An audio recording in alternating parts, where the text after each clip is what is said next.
Take two. Good. There you go. Good morning, everybody.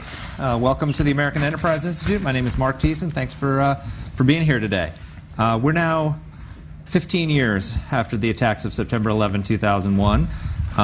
But for those of us all of us who lived through it, it feels like yesterday. I think every one of us remembers where they were on September 11, 2001, and how stunned our whole nation was at the ability of terrorists to penetrate our defenses and wreak such destruction in our midst. All of us were wondering who had attacked us, what did they want, and most importantly, what else were they planning? Today we take for granted the fact that we know the answers to those questions. We know that the attacks were carried out by Al-Qaeda on the orders of Osama bin Laden, that they were conceived and executed by his operational commander, a terrorist mastermind named Khalid Sheikh Mohammed. But in those early days after 9/11, we didn't know any of that. We almost knew nothing about the enemy who had hit us. We didn't know that KSM was the mastermind of 9/11, or that he was the operational commander of Al-Qaeda, or who his key accomplices were, or what they were planning by ways of follow-on attacks. And unbeknownst to us, there were actually two terror networks out there that were waiting to carry out the second wave. There was the KSM network that carried out 9/11, and there was something called the Hambali network, which was a network of Southeast Asian terrorists that KSM had recruited because he knew we'd be on the lookout for Arab men. And they had a series of attacks planned that our guest today knows very well. But on 9/11, we didn't know any of that. Then beginning in 2002, we began to capture and interrogate senior terrorist leaders, men like Abu Zubaydah, Ramzi bin al-Shib, and the mastermind of 9/11, Khalid Sheikh Mohammed. And these captured terrorists gave us information that allowed the CIA to round up virtually all the key members of those networks and dismantle them and stop the attacks that they had planned. And today we are honored to have with us the man who interrogated those high-value terrorists and got them to provide that information that saved so many American lives, Dr. James Mitchell. In the 15 years since 9/11, no one has heard from KSM. He's been isolated from the world, first in CIA custody, then in Guantanamo Bay. But Dr. Mitchell has spent thousands of hours with KSM and other senior Al-Qaeda operatives. He's looked directly into the face of evil, and in doing so he came to understand the terrorist mind, what drives and what motivates them better than almost anyone in America, because the terrorists told him what drives them and what they believe. And now for the first time, Dr. Mitchell is sharing what KSM told him, including his opinions on U.S. counterterrorism policy, the Bush administration's response to 9/11, his plans for new attacks, and why KSM believes that ultimately they're going to prevail in their war against America. Dr. Mitchell's new book, Enhanced Interrogation, Inside the Mind of Islamic Terrorists Who Are Trying to Destroy America, offers his first-person account of the CIA's terrorist interrogation program, his personal interactions with the men who planned and executed the biggest and worst terrorist attack in history, and people who would do it again gladly if they had the chance. This is the first time that Dr. Mitchell, I believe, is speaking in public at a forum like this about this, and so we're very honored that you chose to join us here at AEI. Thank you for coming. No, thanks for having me. Good. So the details of enhanced interrogation have been widely discussed and debated, and I'm sure when we get to the Q&A we can get into some of those questions. But I'd like to focus today primarily on what you learned from these terrorists and talking to them. But just so people understand that the conversations with KSM that you're describing weren't happening while he was strapped to a waterboard. Oh, no. Can you explain the difference between enhanced interrogation, debriefing, and also what you call how you do in visits, right? Yeah. So walk us through that. Okay. These enhanced interrogations that I was part of really only dealt with about 14 of the top folks. I didn't have anything to do with the mid-level or low-level folks at all. And most of these interrogations took place over a period of time of about 2 weeks. KSM's took about 3 weeks. And then after that, there was no enhanced interrogations for KSM. You know, none at all. And so our goal in doing the enhanced interrogations was to get them to make some movement, to be willing to engage in the questions instead of rocking and chanting and doing the other sorts of things that they had previously been doing. And once they started doing that, we switched to social influence stuff, because we know that the real way that you get the cooperation that you want is not by trying to coerce it out of them, it's by getting them to provide the information in a way that they don't feel particularly pressured to do it. And we had to be very, very careful when we were doing enhanced interrogations, not to ask leading questions, not to try. We weren't interested in confessions. You know, I don't ever know. In fact, I don't know a single. I've dealt with 13 or 14 of the worst ones, right? KSM, Zubaydah, Ramzi bin Ashiba, al-Nashri, the coal bomber. I've dealt with a lot, and none of them refused to identify what they had done. I mean, so it wasn't a matter, we weren't looking for confessions because confessions won't stop attacks. What stops attacks is actionable intelligence. And the way that you could get the actionable intelligence dealt with is by to get through these enhanced interrogations, get them working with you so that you can use social influence after that to get the information that you want. Because So what we did was we moved very quickly to debriefing. And the way that worked is, for the CIA, interrogation was questioning a person who was deliberately trying to withhold information and was hostile about providing it. And it usually involved at least the possibility of some EITs, although we didn't. You might be authorized to do EITs for 15 days, but we wouldn't do EITs for 15 days, right? As soon as they started working with us, we moved away from it. And then after that, we would gradually bring the subject matter experts in, because I'm not the guy to be asking the questions.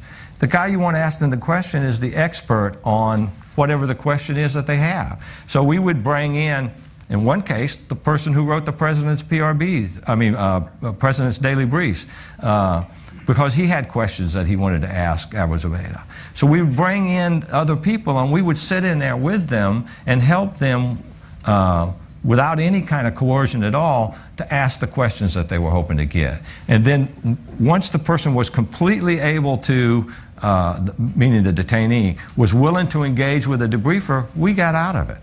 You know, we stepped back. We might still monitor, we might still go in the beginning to see how things were going, but you need your WMD experts asking about WMD. You know, Jim Mitchell's not the guy to be making up intelligence requirements. That's done by huge numbers of experts who are experts in the field. What I think is almost irrelevant. They would give me briefings on who these people were and intensive briefings on what was expected before we did it. So you had interrogations, which usually took about 2 weeks. And then their entire rest of the time they were with the CIA, they were never subjected to EITs again. Never. Right? So KSM had 3 weeks of EITs and then never again. Not even when they were trying to find out the location of bin Laden. Not even when they were trying to get him to provide information that would allow us to identify the courier. And we knew he was lying to us. We did not use EITs on him because EITs were to be used to stop catastrophic attacks. And if it wasn't an attack, Jim wasn't interested in doing it. You know, and since I worked for them, they weren't interested in doing it either. They don't want to beast people to find out where somebody's hiding, right? So there were interrogations, which are short. Then there were debriefings where you dealt specifically with intelligence requirements. And then there were a variety of other meetings that we had with the detainees. In my book, I call them maintenance visits because that's what the CIA called them. But we had great concerns about these guys once they started working with us, getting sour because they were in isolation. And so we would just stop by and play board games with them, or go to the basketball court and play basketball, or go to the gym and lift weights with them, or watch a movie with them. You wouldn't think that from listening to what people say on TV, right, about what we did. But in fact, we did a lot of that. And KSM is one of those guys. He's like Yoda. He likes to sit there and talk. So you might go play basketball with Hassan Ghul, but you wouldn't do that with KSM. He wants to tell you things. And he had two kinds of things that he did.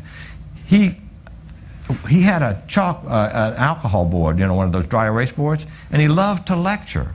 And so we would go and listen to him lecture. So he'd have something to do when he wasn't servicing intelligence requirements, and occasionally something useful came out of that.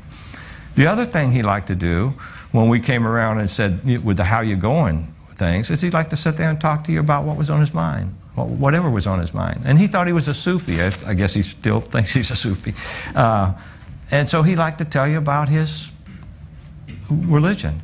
And what I do in my book is I take all of the things that they've told me over the 6, 7, 8 years, whatever it was, from the beginning, and I bring them all together into one place and talk about it in one setting. But those things that I write about in the book, are not one session where we sat down and we had somebody on a waterboard asking them to tell us about their religion. That wouldn't have worked, and that's not what we did. So EITs were to take people from a state of resistance to a state of cooperation, primarily, right? Right. And so once they they never fully cooperated, did they? I mean, they always had secrets that they were going to protect. There was nothing that we could have done to KSM to get him to tell us bin Laden's location. But he told us inadvertently by lying, right? Because he was... Well, tell that story. Tell, because there's been a lot of people who said CIA interrogation program had nothing to do with the operation to get bin Laden. They lied to you. They resisted. They misled you. You got nothing of value. It was actually other means that got us to bin Laden. Right. Tell us. It is true that KSM lied to us. What's not true is that we didn't know what that meant. It is true that Abu Faraj lied to us, but it isn't true that we didn't know what that meant. KSM's nephew, Amar Baluchi, I think, after EITs that were done, right, we're now in the debriefing stage, tells us that, well, KSM told me that Ahmed al-Kuwaiti delivered a letter to Abu Faraj appointing him the chief of external operations.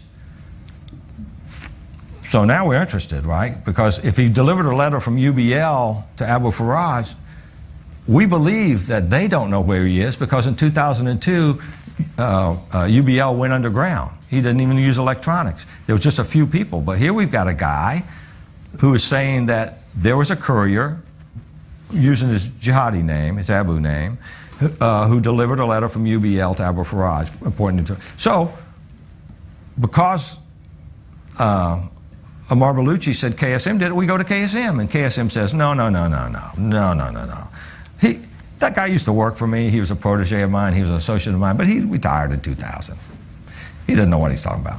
We go back to his nephew, and his nephew says, he's lying. I don't know what that little guy's doing, but he's lying to you, right? And so we think, wonder why KSM's lying. Could this guy be important? Well, what most people don't know is they had established a secret way to communicate with each other, the detainees had, so KSM could get messages out to the troops. What he didn't know is that we knew it, and that we left it there because we wanted to see what he was saying to the troops. So we're asking him about Abu Ahmed al-Kuwaiti, and he says, I know, the guy, he's quit. Then he puts in a secret message, whatever you do, don't tell him about the courier. Don't tell him about Abu Ahmed.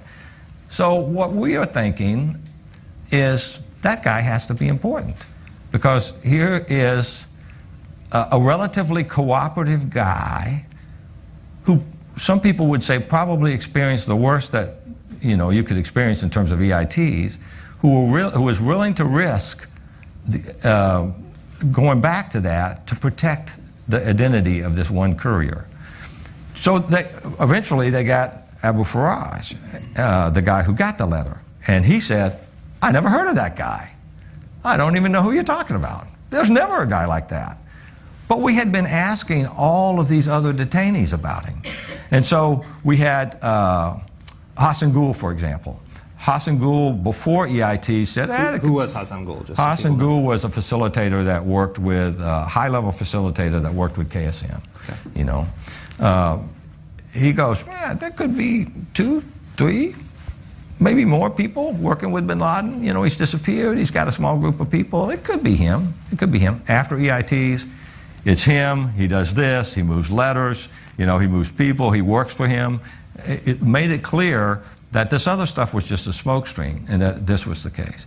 Also, we had a detainee who said, well,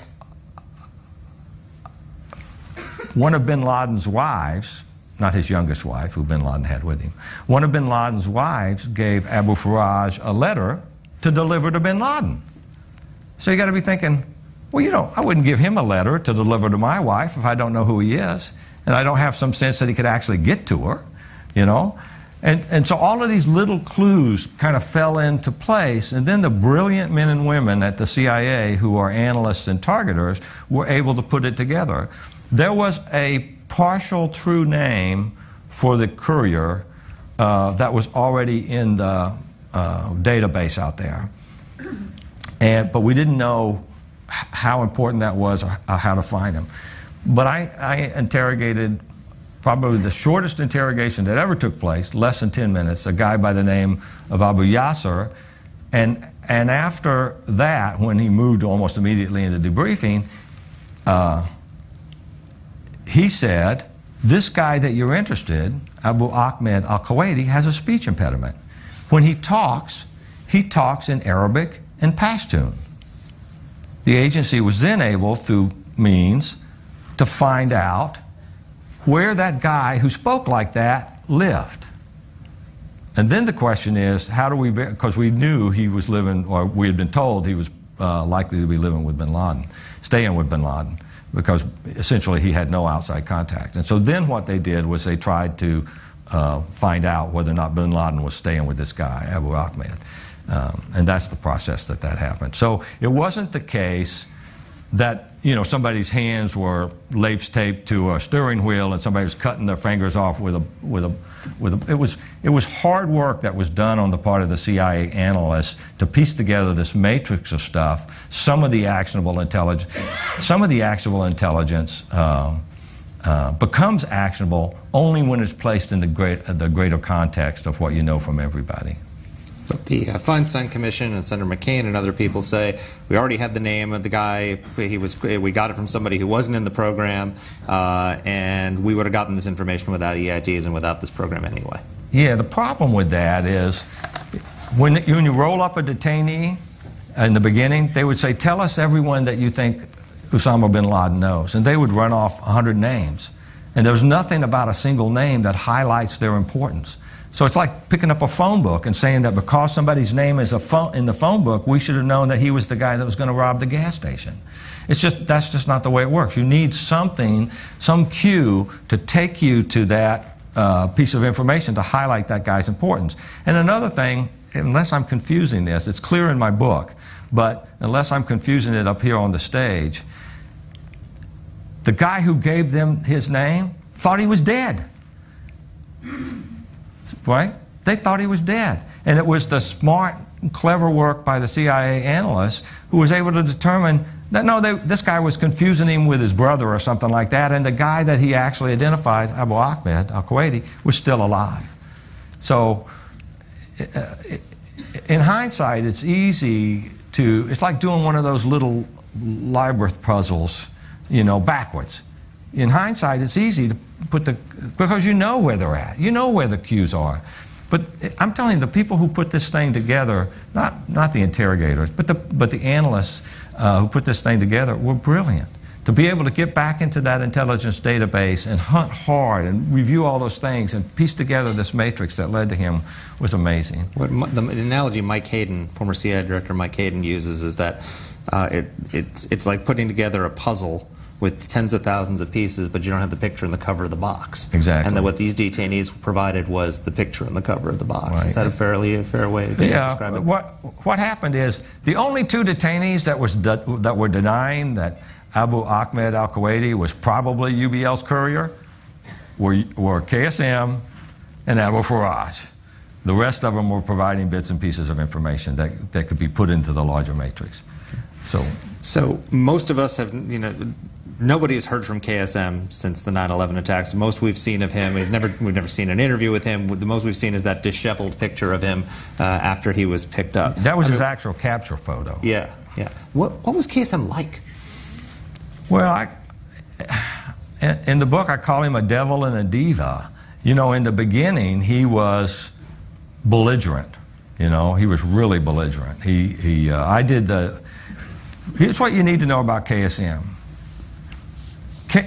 KSM, for 2 or 3 days, was held in Pakistan, and he was questioned or tried to be debriefed by CIA officers. And in a standard, non-coercive, like you would debrief an asset, right? And they tried tea and respectful conversation. One of them dressed up in Pakistani dress and spoke, you know, perfect. And so, and that guy, KSM described to me later, was a clown. And most of the time, I don't believe he was, but KSM thought he was. Most of the time, KSM rocked and prayed and quoted the Quran and acted belligerently. And there's a lesson here for today. I'll interrupt this thought. Some people are saying you can get more out of these high-level detainees with food and a little bit of drink, but that didn't work for KSM. He told me, I'm not going to give up my God. I'm not going to turn on my God for a handful of dates. You know, what are you thinking? And because that's when he was describing the behavior of the other person. Then after that, he went into a place that in Feinstein's report she calls Cobalt, and he was treated badly there. Right? And then he came to us. But in each case, he had an opportunity before EITs to answer the question with no coercion at all. Just provide some information with no coercion. So I did, the way it works with us, with me and Dr. Jessen, is we would do something we call a neutral assessment in the beginning. And that is, I would just come in and talk to you and say, this is the kind of information we want. So with KSM, I went in and I said, we need information to stop operations. We know you don't have all of it, but we think you have some of it. You know, we have reason to suspect that you have people in the ground. In the United States, we have reason to suspect that you have other operations in the works. And he looked at me and told me, you might hear from me when I get to Washington, D.C., meet that cowboy George Bush and talk to my lawyer. And I said, that's not going to happen, you know. And so I asked questions several different ways, and then he looks at me and says, soon you will know. I'm asking him about these other attacks. Soon you will know. And then I go into this in great detail in the book because I don't want to waste your time going into it now. But basically, I had this little spiel that we used, which is, I say, in every man's life, there are moments of opportunity. There are times when the decision you make forever changes your future, and you can't go back. I want to be sure that you understand that this is one of those times. You have until I walk out of this room to work with us. We know you don't know everything. We know that there are people out there doing things in your name, and you may not know precisely where they are, but you know something. And we're interested in that something. And so the next time you see one of us, things will get rougher, but before that happens, you're going to be given the opportunity to answer this question. And so we ask him the question. And then the next time he comes out before EIT start, they ask him that question. I mean, you just ask him that question. It's called a bridging question, and the whole point of the thing is to give him a chance to think about it. Does that answer that question? Sure. And so once he went through EITs, so he was belligerent and resistant, and then once he went to a state of cooperation, what was he like? Immensely charming. He reminded me of Yoda. It was like visiting a Sufi master, you know. Everybody thinks he's pure evil, and he is pure evil. But what I used to tell the folks who would come after EITs were over, right, I would tell them, sometimes you rub the devil's belly, sometimes you poke him in the eye. We're in the belly rubbing stage with KSM. We won't be doing any eye poking. Not that they would really do eye poking, but people would come in and they would think they needed to be Perry Mason, or they would think that they needed to be some kind of tough debriefer or almost an interrogator. None of that was necessary, unless you got sideways with him. If you got sideways with him, heaven help you, you know, because I haven't seen this much raw brain power in one place since the last time I sat in his cell with just him. He is probably the brightest person I have ever seen in my life, and I have seen some pretty bright people. And so he was very charming. immensely charming. But that is often how evil looks, right? If evil looks too evil, you can push back against it. If it's charming, then you bring people into the fold, right? You get them to act. He thinks he's a Jedi master, to use an analogy, and that these people out there who he's recruiting are Jedi warriors. Abu Zubaydah told me, I am a mujahideen in a long line of mujahideens. What you don't understand is that you have already lost. In Allah's timeline, the world is already under strict Sharia law. And I am just a warrior who is standing in my place. And when I fall, another one will come up. So you have already lost. You just don't know it. Fascinating the way they think about that stuff. Tell us about the time you were in his cell and he said, go get the lady who writes the notes. I have something important to tell you. Okay, I'm going to be careful about this because I don't want to upset Daniel Pearl's parents. Okay. I won't give you the full story. We were pressing him hard.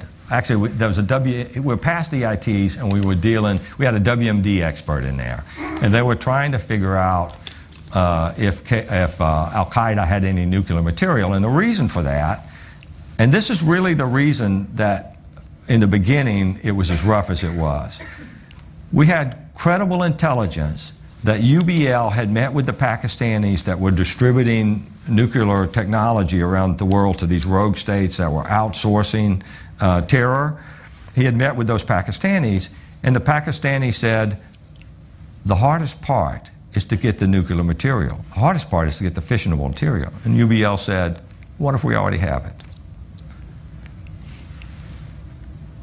And so the WMD expert, not Jim and Bruce is sitting in with her because he's not long out of EITs, but he's probably been out of EITs for about a month and a half. And we're sitting in there with her, and she's asking her questions, and she's done, and she leaves.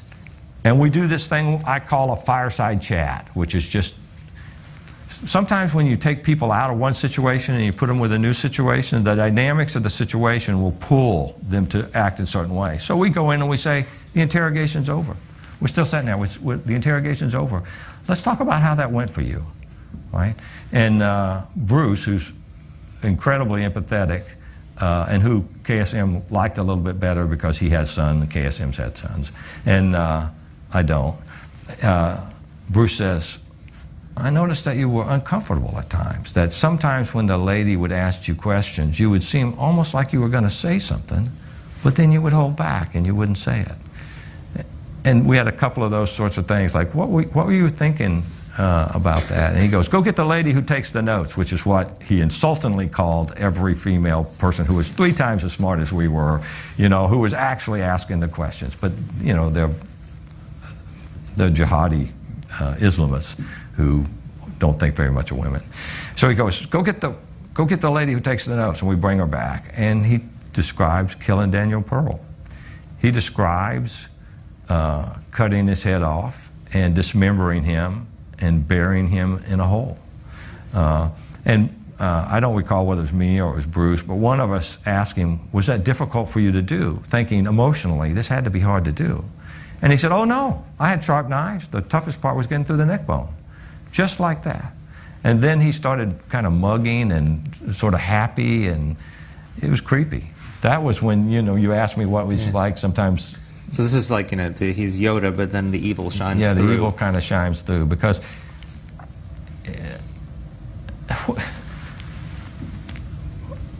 he referred to Daniel Pearl as Daniel, in just that tone of voice, Daniel, you know. And what you have to understand about KSM is KSM thought that what he was doing to Daniel Pearl showed his God, KSM's God, right? The God of Islamists, not the God of Islam, but the God of Islamists. It showed his God how much he loved his God. Because for KSM, taking the life of someone who is helpless to prevent it, like you see ISIS doing when they burn people in cages, or, you know, when they crucify children, taking someone's life who is helpless to prevent it shows his glory, shows how much his influence is. It's almost like an act of worship to him, not a hostile act. So he's talking about Daniel Pearl as if they had some intimate moment. It's just creepy. And after it's over, we're walking back to the cell, and one of the guards, because there are lots of guards there, says to me, "That guy needs to die." And he didn't mean that we should kill him. He meant that the world would be a better place if that particular monster was gone. And so let's talk a little bit about Islam. That we often hear that Islam. We often hear that terrorist attacks, Islamist terrorists, have nothing to do with Islam. And KSM told you a lot about his views of Islam. He said, for example, that Islam is a religion of peace. Well, I'm going to answer that question, but I want to make one point first. KSM is an Islamist, and in my mind, an Islamist is a person who wants to impose Sharia law on the whole world. So if you're a Muslim and you're not an Islamist, I'm not talking about you, right? I'm just not. When people talk about the Ku Klux Klan, I don't get insulted because I'm not a member of the Ku Klux Klan, in spite of what some media people would probably have you believe, right? I just don't get insulted about that. So please don't take what I'm saying out of context. I'm not attacking all of Islam. What I'm saying is these Islamists who want to destroy our way of life have a set of beliefs that make them incredibly dangerous. So your question was? So what did he tell you about their set of beliefs? Describe some of what he told you about what they believe. He said that Islam is a religion of peace. Well, that was an interesting thing. One of the conversations I had with him in a snippet was I said, "You guys are telling us that Islam's a religion of peace. What's that about?" And he said, "It is a religion of peace. The world will be at peace when Sharia law is imposed on the whole world." So we're a religion of peace because we're trying to impose Sharia law on the whole world. Right now, it's not at peace because you have all of these different groups who believe that they can influence how things are going. He told me that Western democracy and true Sharia law could not coexist because we foolishly believe that we get a vote in how we live, that we can decide what our fashions are, that we can decide the laws that need to be enforced, that we can change those laws. Well, not true. In his mind, how we're supposed to live was established 1,400 years ago in the Quran and in the perfect words and deeds of the Prophet. There's no question about how we do that. I asked Abu Zubaydah one time, I said to Abu Zubaydah, "How can you say that there's freedom of choice in your version of Islam? How can you say that?"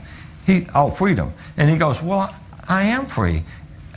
The perfect words of the Prophet Muhammad and deeds and the Quran tells me everything I need to do in my life, so I have to make no choices. I don't have any choices to make, so I'm free to do whatever is allowed." It's the exact opposite of the way that I think, right? It's the exact opposite of what I think. He told us that that Americans didn't have the moral courage to do what would be necessary in order to prevent them from prevailing. That he told me that, and Bruce, he told us, and this is one of those conversations, not when he's being interrogated and not when we're trying to get intel out of him. He told us that our civil liberties, our willingness to be tolerant of other people, our openness, those were all flaws that Allah had put into our character to ensure that Islamists could win, because they're just going to continue to do what they do while we make excuses for them. This obsessive political correctness, I have been asking him about this, but I'm certain if I sat down and said, "What do you think of all this obsessive political correctness?" he would say, "Another flaw," and tell me that essentially what happens is it's a cloaking device so they can operate in the open without being confronted. And that is a big deal. He said to me that Al-Qaeda, now remember, when he did 9/11, he wasn't a member of Al-Qaeda. He had not sworn bayat yet to Al-Qaeda. So he's basically a free agent at that particular point. And he said that Al-Qaeda dreams of bringing down America with catastrophic attacks. But that's not particularly practical.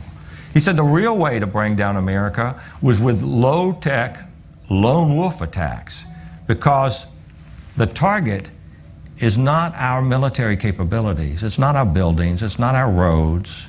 It's the minds of the Americans. He said, we don't have to defeat you. We only have to persist long enough for you to defeat yourself. We only have to persist long enough. And I talked to Abu Hadi one time, who was a military commander for them and did a lot of attacks against Americans. And I was asking him about how he stages ambushes, you know, why they didn't stay there longer and fight longer and try to kill more people. And he said, we only have to kill 1 or 2 Americans because it's not the Americans over there that we're trying to kill. We know we can't defeat them, but if we kill enough of them, the American people will want you to turn tail and run. And when you do, then we're going to be able to take over. That's the way they think. They think that they think that they've been given a special position by their God and the right to dominion over the world. They think, and now I'm talking about the Islamists, not Islam in general, just the Islamists. They think that they've been appointed by their God to determine what your child's future is, you know. And if they don't do that, this is the piece that's so hard for people to understand. If they don't do that, then they will suffer the torments in the grave. You know, they're going to be judged. And whether or not they participate in the jihad, and whether or not they continue to do that in spite of all of the difficulties, will be part of what happens when at the end of their lives there's this accountability. The piece that I come away knowing that I didn't know then was that they, first off, the depth of their belief. I don't think most Americans understand that they, no kidding, believe what they believe. They really do believe that there's a paradise. They really do believe they're going to end up with 72 spiritual beings that become virgins every time you have sex with them. They really do believe they're going to be treated like rock stars up there, you know, and never have to want for anything. They believe that stuff. It sounds ridiculous to me, but they believe it. And a point that I would make is, to those people who say 9/11 had nothing to do with Islam, nothing to do with Islam, I would say, I bet you in the World Trade Center, there were people who thought the attack on the Cole had nothing to do with Islam. Nothing at all to do with Islam. But that's not what that little guy that drove that plane into the building thought. It had everything to do with Islam. And what we're doing that's incorrect, because I'm the guy that's interested in finding them and killing them. Because I can't imagine a situation in which someone who has crucified a child or set someone on fire in a cage or threw gay people off of buildings or nailed people to trees, I can't imagine a situation in which I say to that person, well, here's how it really is. We'd like you to like us, you know, and we don't really mean to take over you. And he goes, oh, I didn't think of it that way. Now that you put it like that, I'm going to quit doing these horrible things. They don't think like that. When I say to them, really, we want to get along, you know, we would like to get along with you, there's no reason for us to fight, the first thing KSM thinks is, that's a weakness. That's something that God put in your head so that I can manipulate you. That's what he thinks. So we have to start thinking about terrorists the way they think about themselves and not how the victims think. You know, in another life, before I got caught up in these CIA interrogation things, I used to do forensic evaluations for horrible people, rapists, murderers, child molesters. And what the victim thought about why the perpetrator was attacking them had nothing to do. It mattered what the perpetrator thought. You know, it matters what they think. It doesn't matter what I think. So whether I think it has anything to do with Islam or not is completely irrelevant. It matters what they think. So KSM told you that it doesn't matter if we think we're in a religious war with him. He's in a religious war with us. Yeah, he said what you clowns don't realize is that we're in a battle of civilizations. Our civilization is going to defeat your civilization in part because you don't have the moral fortitude to recognize this for what it is. You may not be in a religious war with me, but I'm in a religious war with you. And we're going to win because you don't acknowledge that. That's what he thinks. And if you think that, if you're KSM and you think that, it doesn't matter that we would like to live with them and get along with them and all that sort of stuff. It makes no difference at all. Because he's going to continue to press forward. And they're going to continue to press forward. So we've heard a lot of voices on both the left and the right in recent, as the rise of ISIS has come up, saying that, you know, the reason Al-Qaeda attacked us on 9/11 was they wanted to draw us into a quagmire in Afghanistan, and that's what ISIS is trying to do in Iraq and Syria. They want to draw us in and get us to bog down so they can kill us there. And KSM told you something very different about what he thought would be the response to the 9/11 attacks. Yeah, we were asking him, this was long after EITs were over. This is years after EITs are over. Bruce and I are there, Dr. Jessen and I are there. And we go in and we go, Mook, which is what we call them. What were you guys thinking? What does Mook mean, by the way? Mukhtar, it's a short, Mukhtar means the brain, right? So we go in, and that's what he liked to be called. He asked us to call him Mook. So we go in and we're sitting with him and we go, what were you thinking? What did you think we were going to do when you guys knocked down those buildings and attacked the Pentagon and you wanted to take out the Capitol building? What did you think Americans were going to do? And he said, first off, they were surprised that the World Trade Center fell.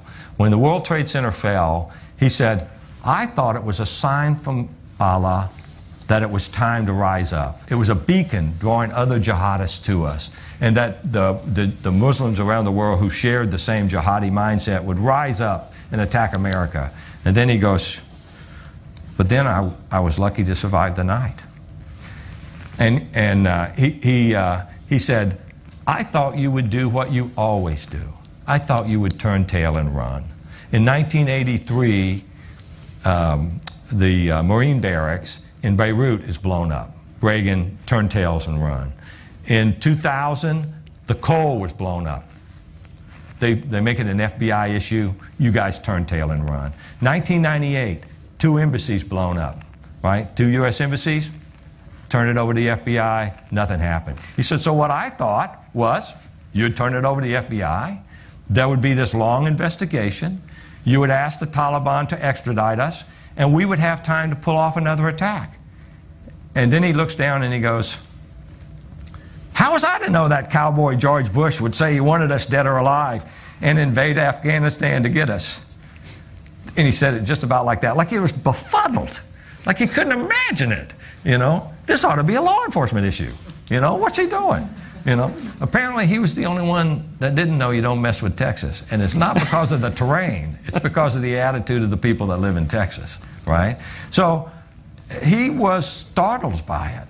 And in fact, they had made steps to ensure that the Taliban wouldn't allow them to be turned over. They had helped the Taliban kill the Afghan Northern Alliance leader in an agreement that if they helped him kill that guy, they wouldn't allow them to be extradited. Ahmed Shah Massoud, right? Yeah. And he told us that he had been funding to the tune of hundreds and hundreds and hundreds of thousands of dollars, Hambali's network. And that Hambali already had people lined up, and I don't remember whether they were already in flight school or they were on their way to flight school, and if we had handled it as a law enforcement matter, he would have had time to launch that attack. And there would be big smoking holes in Los Angeles, Seattle, and Chicago, because those were the targets that he had. What he said was the ferocity and the swiftness of George Bush's response. Initially, they were just fleeing for their life. You know, they were just trying to stay alive.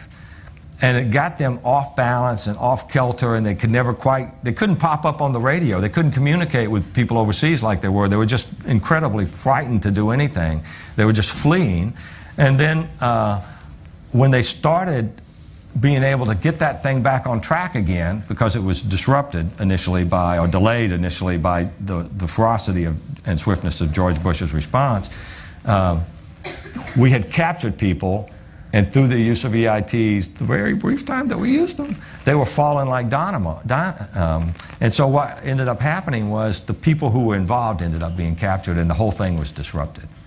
So I don't know about you guys, but I'm actually grateful that President Bush did what he did. You know, I am. What else did he say about Bush? Did he? What was his view? What was his view of George Bush? Well, I mean, every time he referred to him, he called him that cowboy. You know, that cowboy. In that tone of voice, that cowboy. You know, he just couldn't get his. He thought Bush was playing unfair. That's the thing that was so weird, is he thought it was unfair that we didn't follow the template that we had followed before. And there's a lesson to be learned here. This is the lesson for going forward. They based how vulnerable we are and what they could get away with by what we had done in the past few years. Look at what we've done in the last 8 years. And ask yourself, what is ISIS and Al-Qaeda thinking now? You know, and I'm not,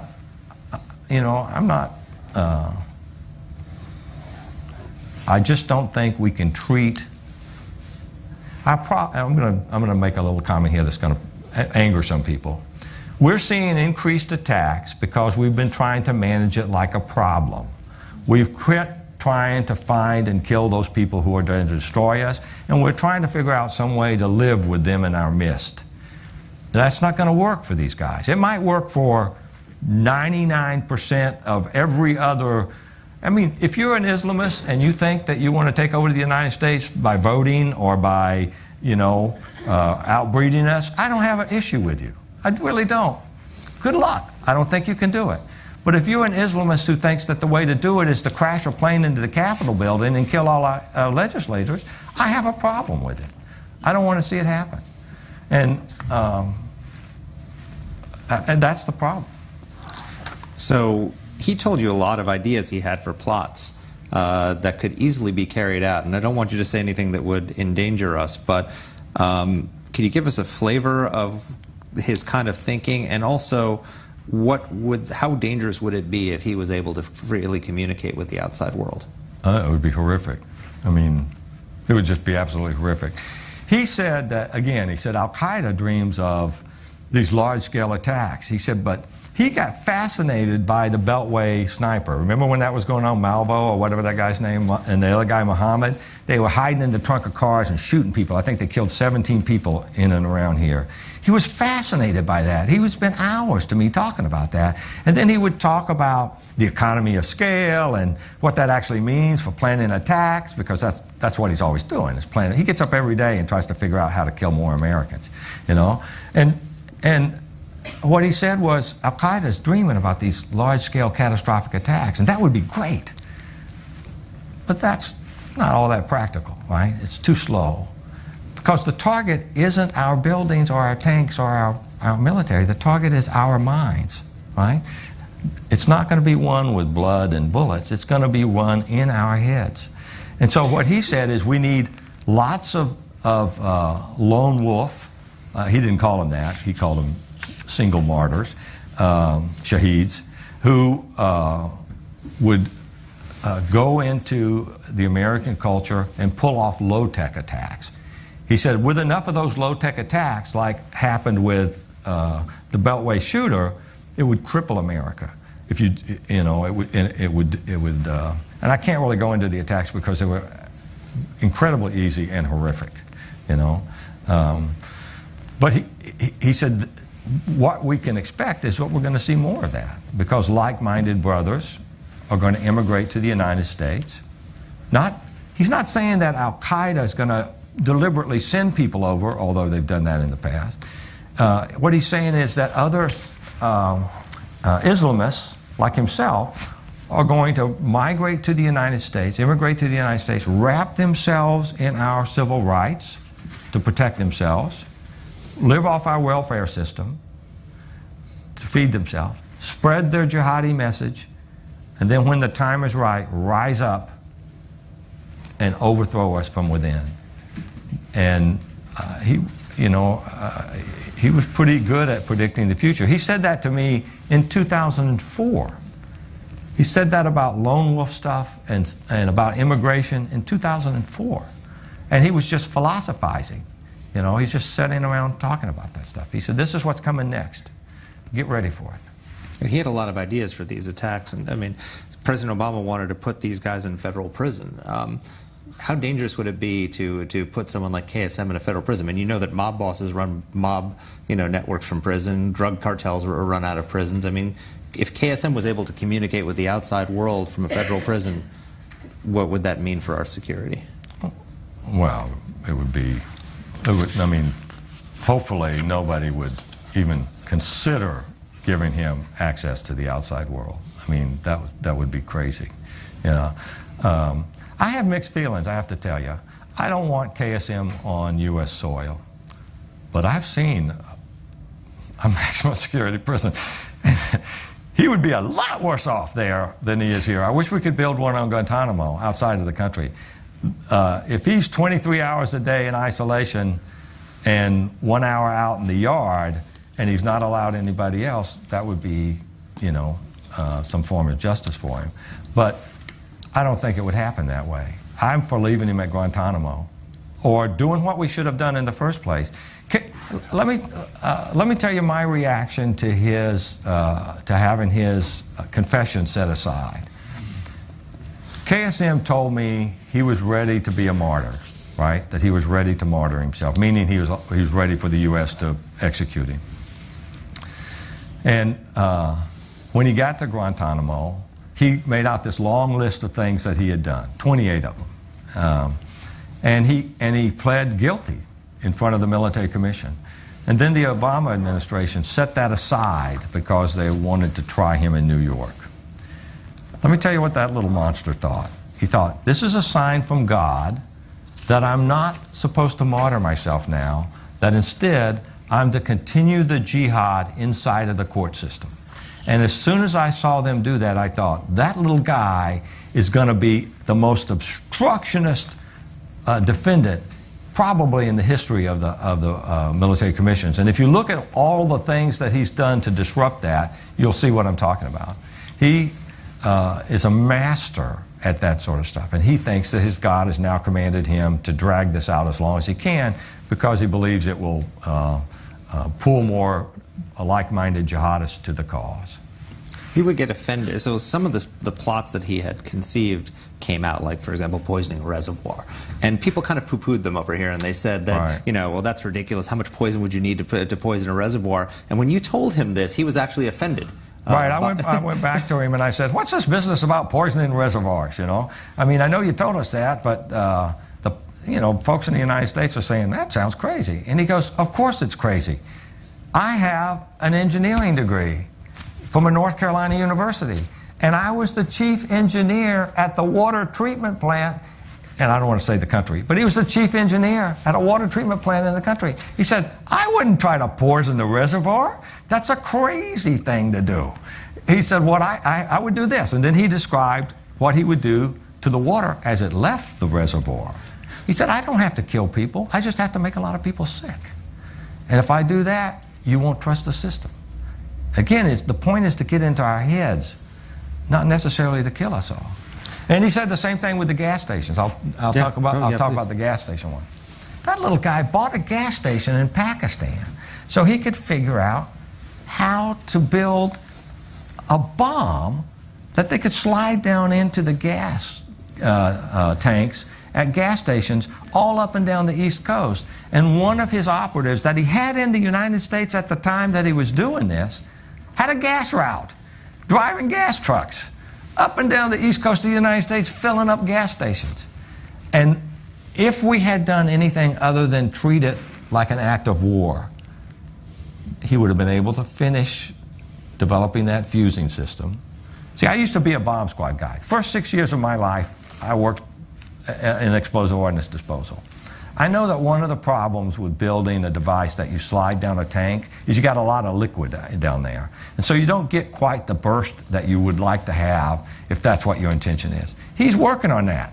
He's got people working on that. They got a gas station where they're practicing, That, I thought, and then what we're going to do is say, oh, well, that's probably not really possible. Brooklyn Bridge was the same thing. Had a guy down here trying to figure out how to cut down the Brooklyn Bridge.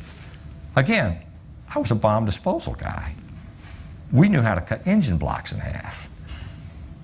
There are devices for cutting those great big cables on bridges. There are explosive devices that use shape charges to do it. He could have done it. And he didn't get to do it because the president and the CIA and the brave men and women in the military and the intelligence community did what was necessary to disrupt those attacks. So his plan after 9/11, when he thought it was going to be law enforcement, was to do a lot of small-scale attacks around the country that would disrupt us and disorient us and send us chasing those things while he was planning for the Library Tower attack. Is that right. basically Well, it? here's what they think. If I use up your resources, then that's jihad. So if I'm planning a great big attack and you're sending the FBI after me and I got multiple small attacks all over your country, you have fewer resources to send my way. So that gives me some cover to do that. Brilliant man. So during the campaign, Donald Trump said, we're going to bring back waterboarding and worse. Yeah. And then after meeting with General Mattis, he said, well, General Mattis told me that that's never really worked for him, and we're going to use cigarettes and beer to convince these people. I don't know that that wasn't taken out of context. I have a lot of respect for General Mattis, and you know how things get taken out of context when somebody says something that's a good soundbite. So personally, I want to give him the benefit of the doubt, but I'm perfectly willing to address that. Yeah. Well, we know that didn't work for KSM because he had 2 days of conversation and tea. And all he did was rock and pray and, you know, taunt the interrogators. So there was plenty of opportunity for the tea and sympathy to work with KSM. It wasn't moving him at all.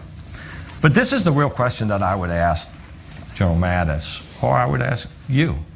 Would you give information that would get Americans killed if you were captured by ISIS or Al-Qaeda for a Michelob and a pack of Winstons? I don't think so. It's insulting to suggest that the general would do that. KSM wouldn't do that either. You know, somewhere between waterboarding and worst and what's in the Army Field Manual, I think there needs to be some form of legal, let me emphasize that, legal coercion to move them along so that you can start using social influence to get them talking again. Because here's the way, I'm going to tell you the way that I think about EITs. I think about them like a dental phobia, right? If you ever known anybody with a dental phobia, when is it that they try the hardest to get out of going to the dentist? It's right when they're reaching for the door, right? It's right when they're reaching for the door of the dentist's office. They're looking for any kind of excuse not to go inside. And so what we found, because of the way we put that program together, was that when they were likely to give up information wasn't when we were waterboarding them or when we were walling them or whatever we were doing. It's before the next session started. Remember what I told you was we would ask them a bridging question. So I might ask him where he got his tie. He doesn't want to tell me. We do an enhanced interrogation thing. And then when it's over, I say to him, go back to your cell and think about this. This doesn't have to happen this way.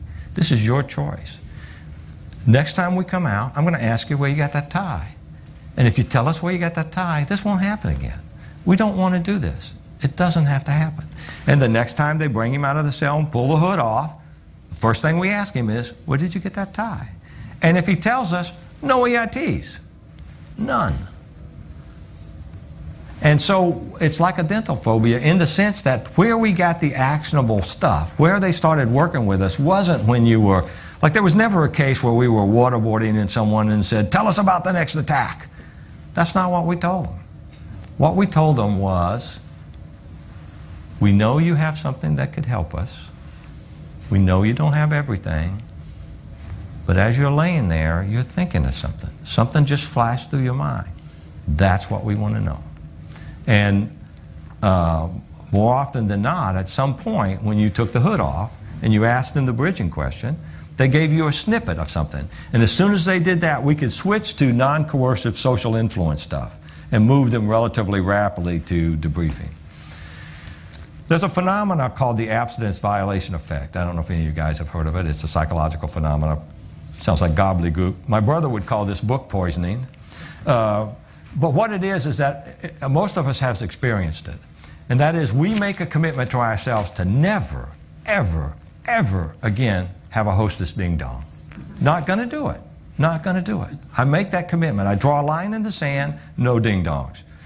And then somehow, accidentally, I end up with a bag of ding-dongs. And I eat that first ding-dong, right?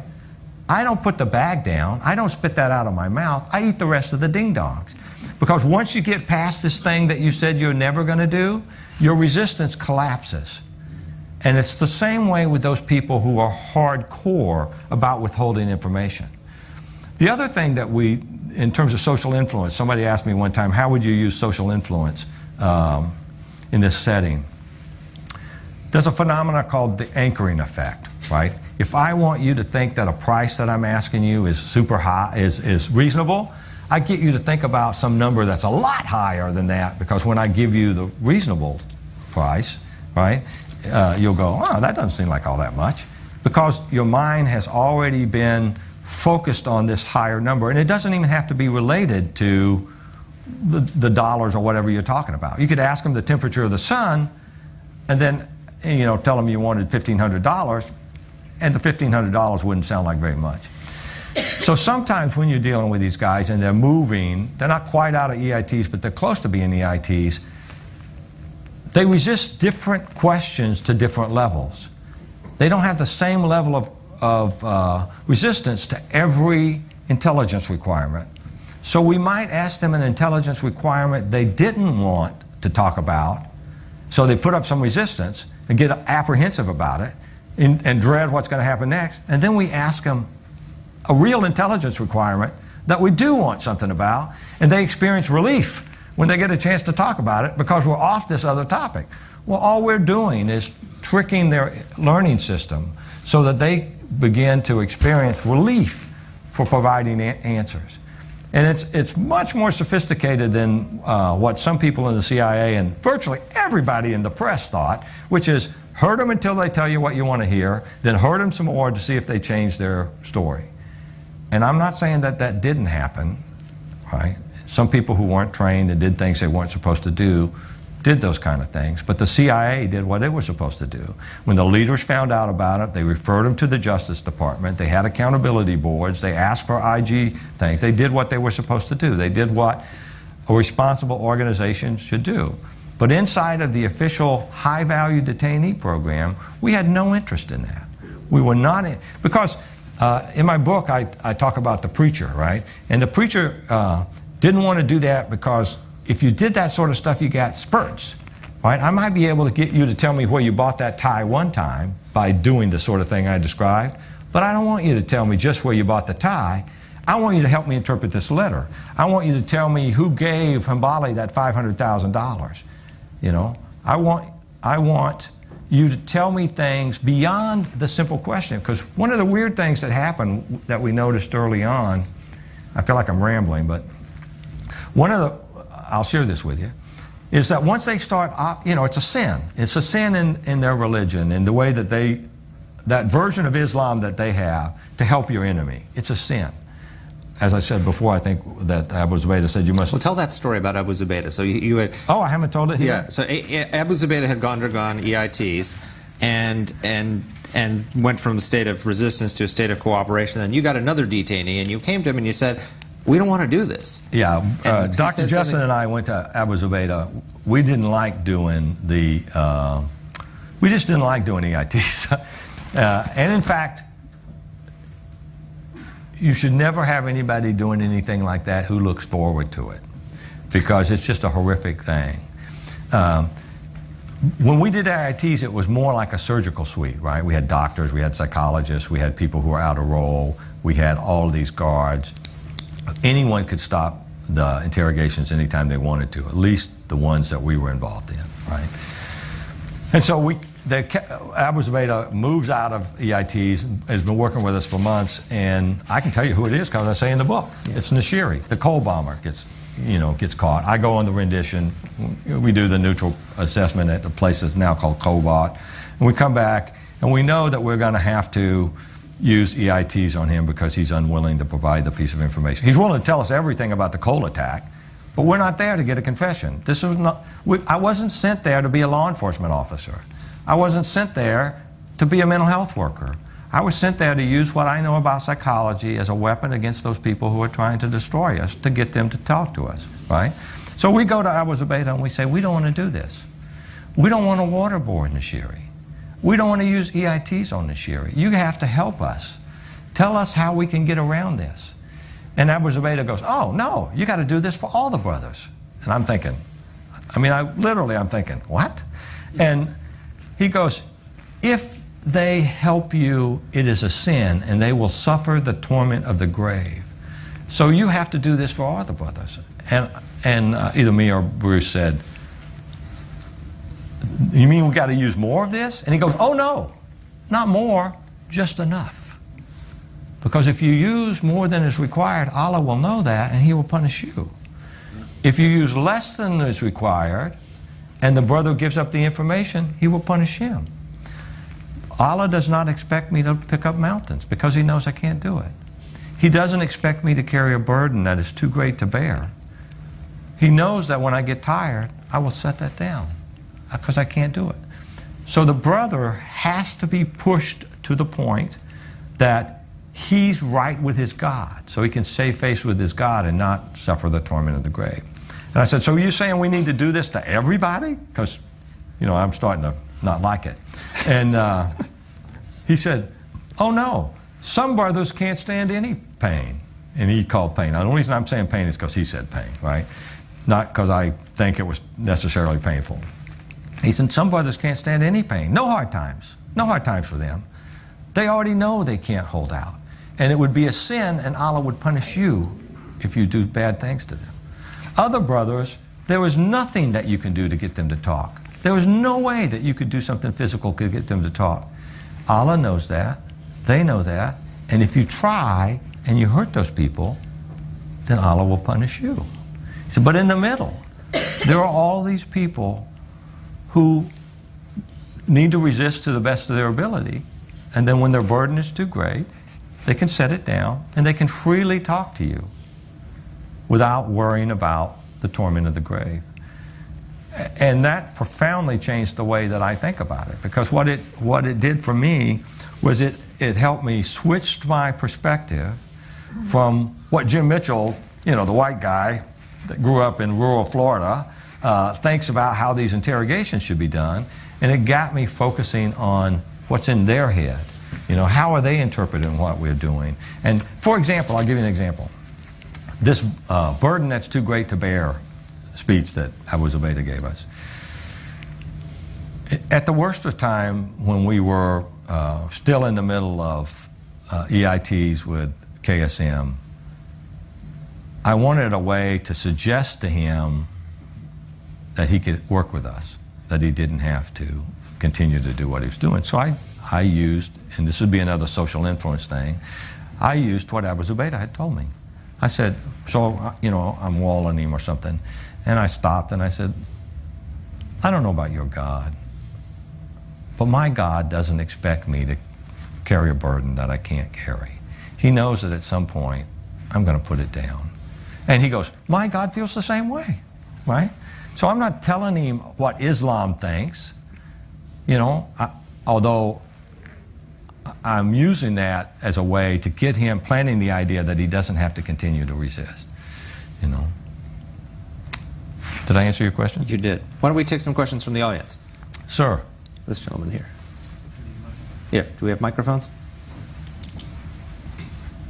Someone's coming.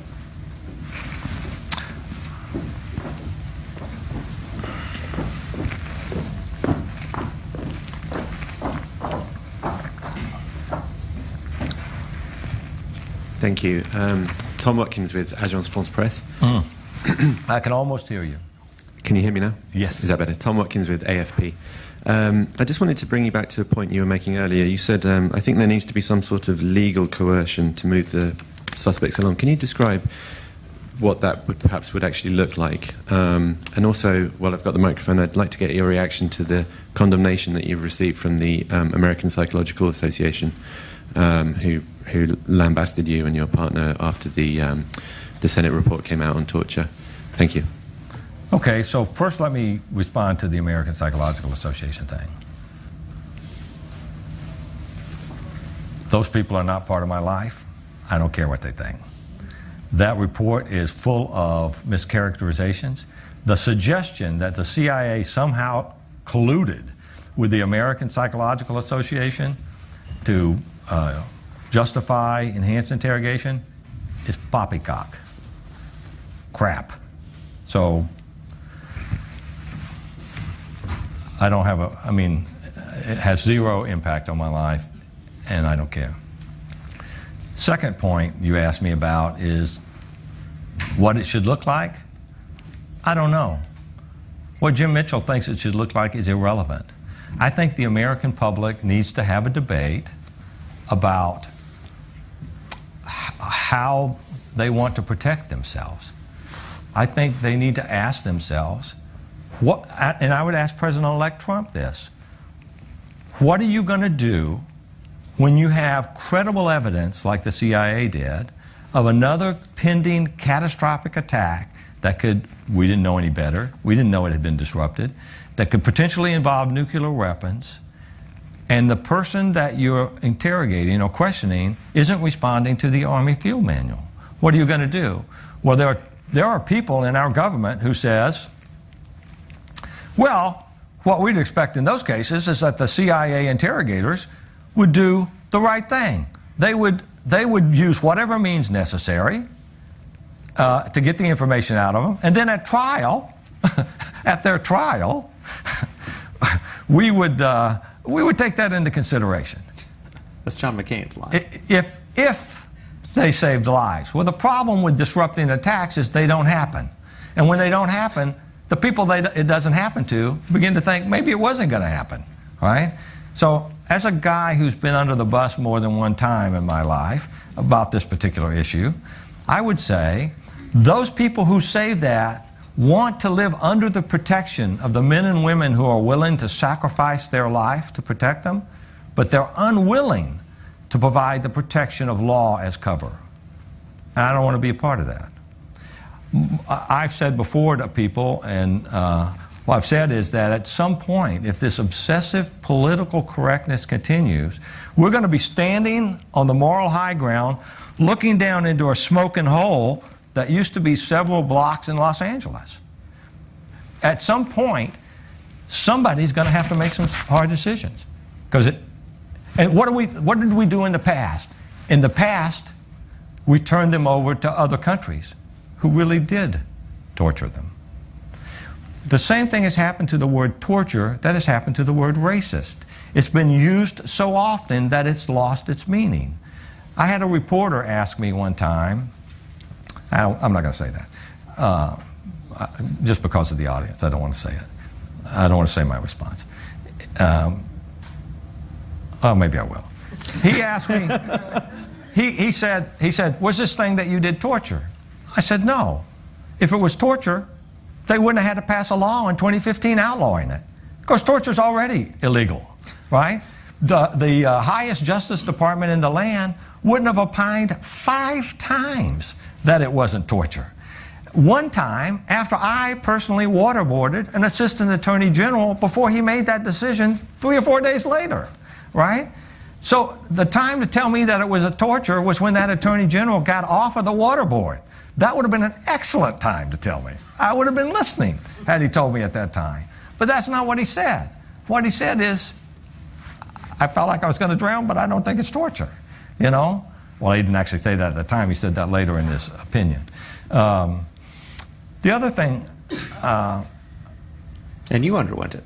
I did. Yeah, it sucks. There's no way...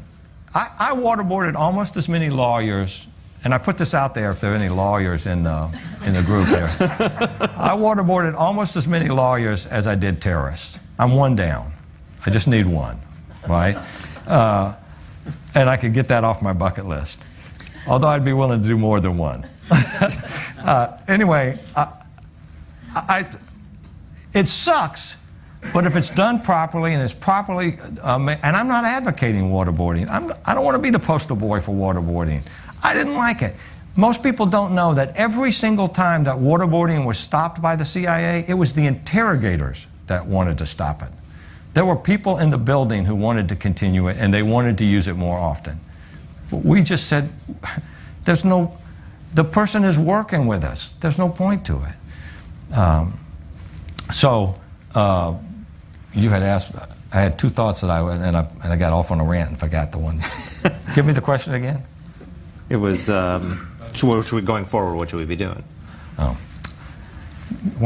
It's not my future they're coming from. I'm a crabby old white guy who's heavily armed. I got a concealed carry permit. My house has more stingers than a Portuguese man of war. I've shot thousands of shots. My entire military career was spent learning how to defend myself, and my wife is a better shot than I am. It's not my future they're coming for. It's the future of your kids they're coming for. And so the American public has to decide what they want. What are they going to do when they get credible intelligence that there's another catastrophic attack and the Army Field Manual doesn't work? Because I'm telling you, it won't work on KSM. It wouldn't have worked on KSM. If KSM had been willing to talk, the CIA doesn't give a rat's hiney where they get their intelligence. If they can get it from you while you're willing to give it to you, they're happy with that. I would never have been there. If law enforcement techniques had been working, they would have been happy with that. I would have never been there. The fact is, on the worst of the worst, those people who know the most about those folks who are trying to kill us, there needs to be some sort of a strategy. We have to think it through. Yeah. Questions? This gentleman right there.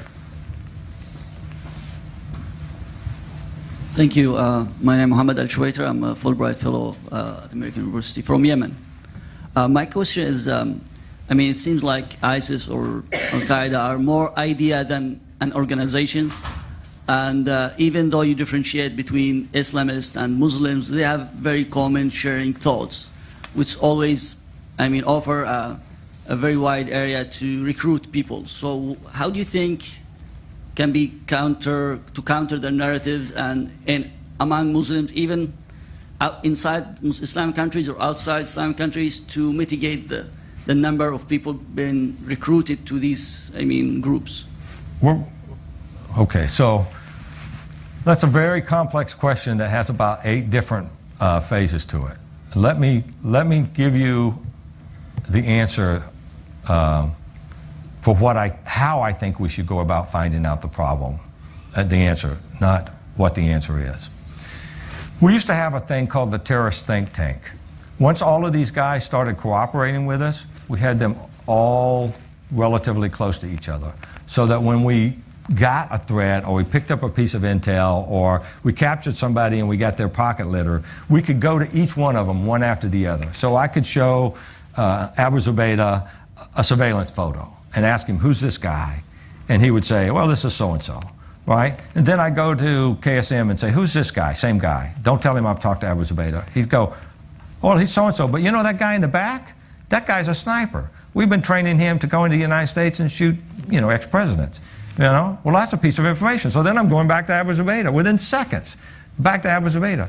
So I think the thing that we lost, and I know we had to do it, but the thing that we lost when they were transferred to Guantanamo is that think tank, where we could ask the terrorists, if we were going to disrupt you, how would we go about doing that? Now, we'd have to be clever about how we ask that question because, obviously. So that's how we should have been able to answer the question, but it's not how we can because we no longer have a terrorist think tank. What we have is a bunch of academics who are telling us what we need to do instead of the people who are most knowledgeable of what we need to do. Questions? This gentleman here. Sir. I like your hat. Gerald Chandler, thank you for coming. Could you tell me the process that your company was selected? As I understand it, so you had a consulting firm and that you didn't speak Arabic. So what were the important parts of your background that led your company to be selected? Well, that company existed in 2005, so the period that we're talking about, it didn't even exist. And by 2005, I'd had a tremendous amount of experience. It was an open bid, and we bid on it using the same government contracting laws that Feinstein's husband bid on when he bid on the contract, the multi-million contract that he has. You know, it's evaluated the same way. And the CIA decided it was a sole source bid. I don't know what their decision-making process was. I wasn't part of that. So we fully expected it to be an open bid for all the companies. They decided, if you want to know what the decision-making process was, you need to ask the CIA, not me, because I wasn't in those rooms. Questions? This gentleman right here. And the other thing is, I don't know that the CEO of a company necessarily needs to speak the language if everybody else does. The most brilliant interrogator that I have ever seen is the man who wrote that op-ed in the Weekly Standard, Jason Beal. He never worked for me, doesn't work for me, isn't someone. Now, that's a pseudonym. It's not his real name. He speaks fluent Arabic. He does his interrogations in English. You know why he does his interrogations in English? Because sometimes the bad guys say things to the linguists that they wouldn't say to the good guys. So please keep an open mind about why people do what they do. Hi, my name is Sam Groskin. Following up on your first question, you kind of said that it was really my generation's problem and not yours, which is true. But I think just from my perspective, I think there's legitimate criticism of both the Bush administration and then the Obama administration's way of dealing with terrorism and Islamists. But it kind of seems like it's more of an issue of prevention and management than just winning, because... Well, first off, you're not going to win. Yeah. Here's the deal. It's like a cold sore. All they're going to do is retreat. It's like a virus. You have to treat the vectors, and you have to treat the source. You know, we make it look sexy for them because we allow them to operate in the open, and that's one of the things that pull young people into it. You know, we make it instead of confronting them, we try to get them to like us enough that they want to attack us. And all that does is convey to them that we are weak, that Allah has put in our minds this thing that makes us vulnerable because we care more. You know what somebody said,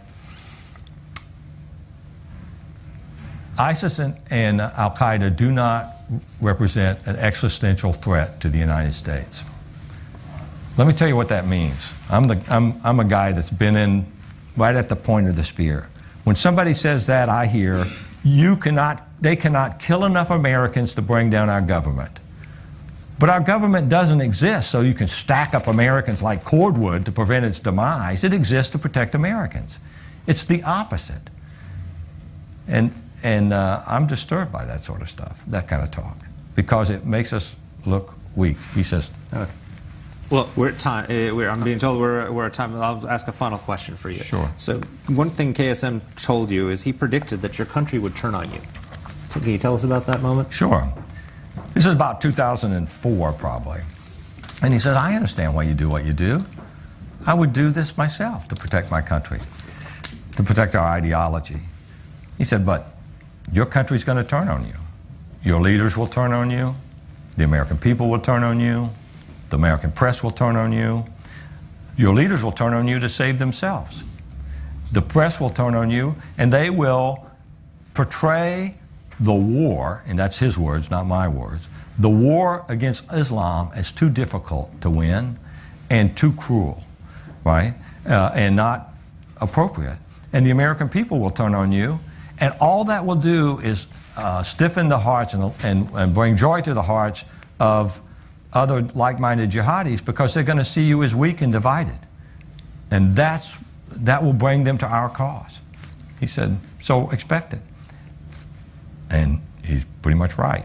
Just as soon as the same people who criticized the CIA for being too forward-leaning were the same ones who brought them into the Senate chambers and dressed them down for missing the first attack. So as soon as they felt safe again, they crawled back out from under that rock and started attacking the same folks that they had demanded that they do more. We were told to do everything that was legal, to walk right up to the line, put our toes right on the line.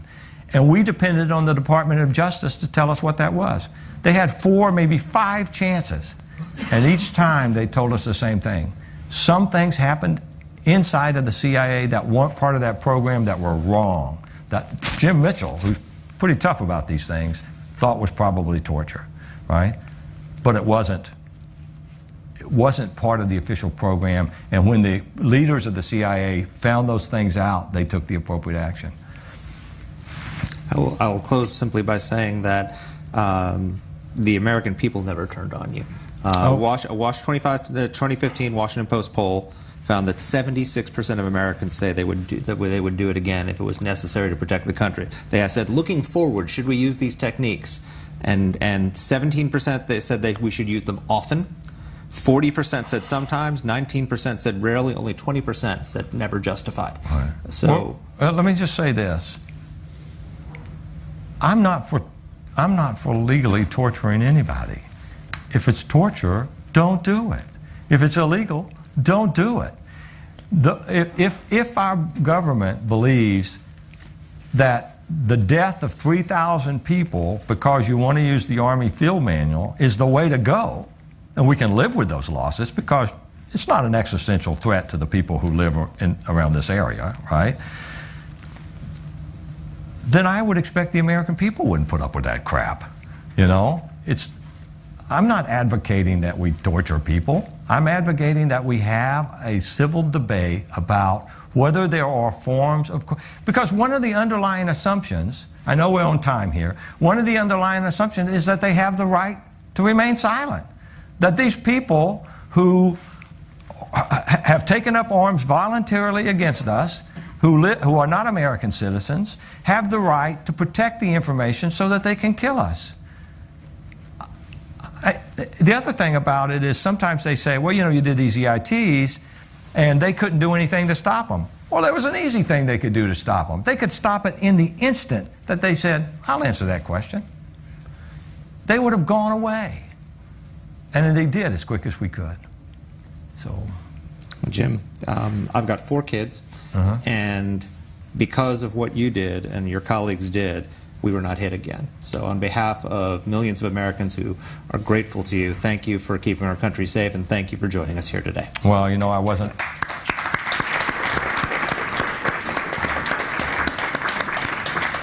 I just want to say the book is about me, but I wasn't the only one there, and by no means deserve the bulk of the credit. So the men and women of the CIA and the military, they can keep us safe from our enemies, but they can't keep us safe from ourselves. Jim will be signing